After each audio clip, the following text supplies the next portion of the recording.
Johnny Manahan, opisyal ng lumipat na sa TV5, bagong creative director ng music countdown show na Vibe.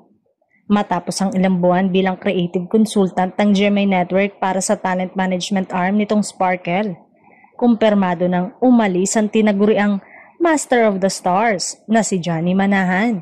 Ngunit hindi nagtagal ang kanyang pamamahinga dahil babalik siya sa telebisyon sa pamamagitan ng TV5. Si Mr. M, nakilala bilang utak sa likod ng matagumpay na Star Magic ng ABS-CBN at naghubog ng maraming sikat na artista, ay opisyal ng magiging creative director ng bagong music countdown show ng kapatid network na may pamagat na Vibe. Ano ang aasahan sa Vibe? Ayon sa mga ulat, ang Vibe ay isang music countdown program na magbibigay ng bagong flavor sa pagbibigay ng ranggo sa mga pinakasikat na awitin sa bansa.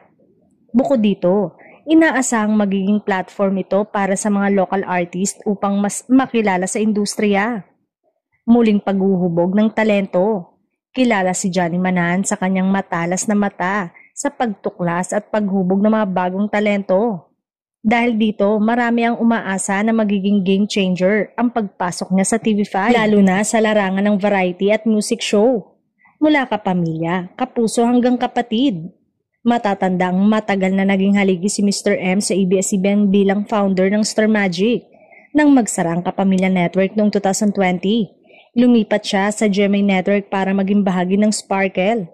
Ngayon, isa na namang bagong yugto ang kanyang tatahakin sa TV5.